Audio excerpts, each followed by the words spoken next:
দাড়িতে কাটিং করে ডিজাইন করা যাবে কিনা? দাড়িতে কাটিং করে ডিজাইন করা বলতে যদি বুঝান ও যে ফ্রেঞ্চ কাট এটা সেটা, তাহলে এটা দাড়ির সাথে একটা তামাশা এবং মশকরা করা। নবী করিম সাল্লাল্লাহু আলাইহি সাল্লাম বলেছেন, আফুল্লুহা, তোমরা দাড়িকে লম্বা করো, আর খুল্লুহা, দাড়িকে ছেড়ে দাও। পরিষ্কার নির্দেশ নবীজির। কোন একটা হাদিসে নবীজি সাল্লাল্লাহু আলাইহি সাল্লাম আমাদেরকে দাড়িতে কাটিং আর স্টাইল করতে বলেন না। এটা স্টাইলের জিনিস না। যারা দাড়ি রাখতে ইতস্তত বোধ করেন তাদেরকে বিনয়ের সাথে বলতে চাই, এটা পুরুষত্বের মার্কা। এটা কিসের মার্কা? আল্লাহ নারীর শরীরে যা যা দিয়েছেন, নখ আপনারটা বাড়ে, মহিলাদেরটাও বাড়ে। আপনার মাথার চুল আছে, তাদেরও আছে। আপনার শরীরের অঙ্গ প্রত্যঙ্গে যেখানে যেখানে যা যা আছে, লোম অবাঞ্ছিত সব তারও আছে। শুধু দুইটা জিনিস, দাড়ি আর গোপ, এগুলো নারীকে আল্লাহ দেন না, আল্লাহ আপনাকে দিয়েছেন। এর জন্য গোপটা ছোট ছোট রাখা আর দাড়ি লম্বা রাখা, এটা পুরুষত্বের আলামত। এখন আপনি যদি বলেন যে আমি হিজড়া হয়ে যাব, তাহলে আমার কি করার? আল্লাহ আমাদের ভাইদেরকে হেদায়েত দান করো। এটা পুরুষত্বের মার্কা, এটা রাখতে কোনো কার্পণ্য করা উচিত না। আমরা অনেকে জাতে ওঠার জন্য দাড়ি রাখতে চাই না। তবে দাড়ি যদি কেউ আমাদের কোনো ভাই কেটে ছোট রাখে, আমরা তাকে অ্যাপ্রিসিয়েট করি, আলহামদুলিল্লাহ আমার ভাই শুরুটা করে দিয়েছে, আল্লাহ তার দাড়িটাকে বড় করার তৌফিক দিবে ইনশাআল্লাহ। মোহতারাম, বয়স 22, অনার্স দ্বিতীয় বর্ষের ছাত্র, পড়ালেখার পাশাপাশি জব করে নিজের খরচ চালাতে পারি। একটা মেয়েকে পছন্দ করি, তাকে বিয়ে করতে চাই, কিন্তু বাবা মাকে অনেক বললেও রাজি হয় না। তাদের কথা লেখাপড়া আগে শেষ হোক, আমি যোগাযোগ যদি রাখি মেয়ের সাথে, তাহলে আমার পিতা মাতাও কি গুনাহের ভাগীদার হবে কিনা? ভাইরা আমার, এই পরিমাণ প্রশ্ন এই রিলেটেড, এটা সাইফুল্লাহ ভাই বাইসা দিয়ে দিছেন মানে ভালো প্রশ্নই দিছেন, আমি ভাইকে দোষ দিচ্ছি না। আমি বলতেছি এরকম প্রশ্ন 20টা আসলে একটার উত্তর দেওয়া লাগে। এখানে অনেক বাবাজিরা আছেন, গ্রাম এলাকা, একটু মনোযোগ দিয়ে শুনেন আল্লাহর হস্তে। এই যুগে বহু মুরব্বীরা, বহু বাবাজিরা, বহু চাচিরা তাহাজ্জুদ পড়তে পড়তে কপালে দাগ ফেলে দেওয়ার পরও শুধু জাহান্নামে যাবে ছেলেকে সময় মতো বিয়ে না করার কারণে।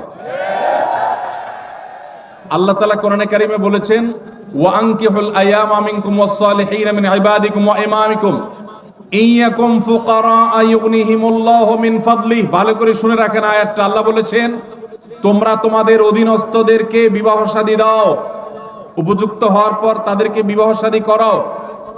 এই আয়াতের শেষাংশটা দেখেন কত ইন্টারেস্টিং। আল্লাহ বলেছেন, ইয়াকুনু ফুকারা, তারা যদি গরিব হয়, অভাবীও হয়, ইউগনিহিমুল্লাহু মিন ফাদলি, তুমি বিয়ে করাও, আল্লাহ তাআলা তাদের অভাব দূর করে দিবেন।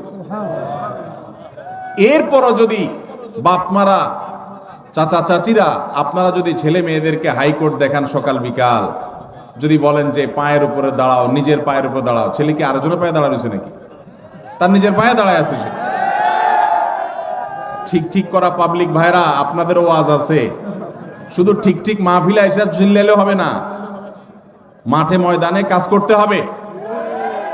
কাজের বেলায় ঠন ঠন শুধুমাত্র চিরকুট দেখাই দিবেন, আর বাপরে আমি ফুসলা ফাসলা বিয়ে করে দিব আপনারে।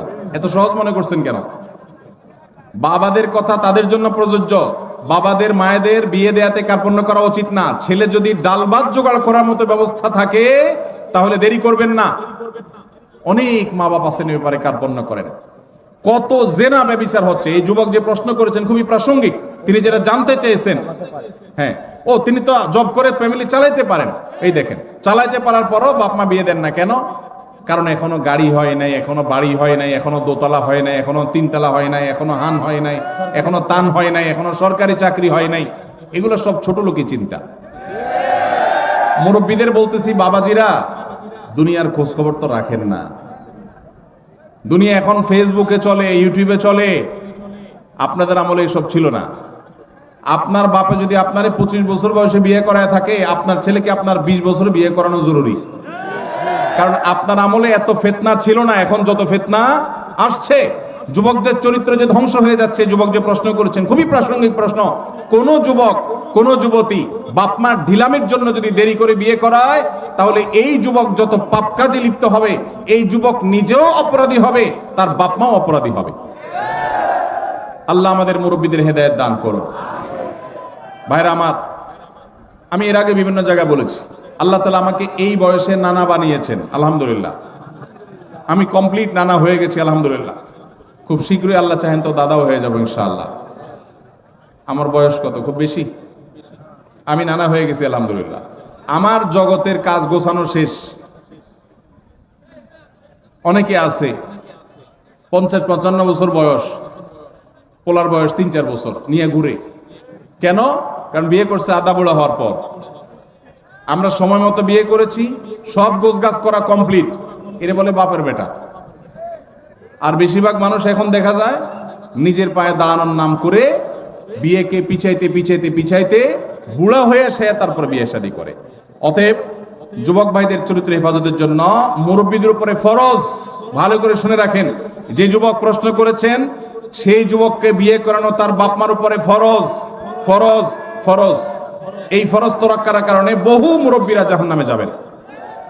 সমাজ ব্যভিচারে ভরে গেছে, শয়তান যুবকদের বিভ্রান্ত করছে। তাদের চরিত্রকে হেফাজত করবার জন্য বিয়ে করেন, আল্লাহকে ভয় করেন, তাদেরকে বিয়ে করার ব্যবস্থা করেন।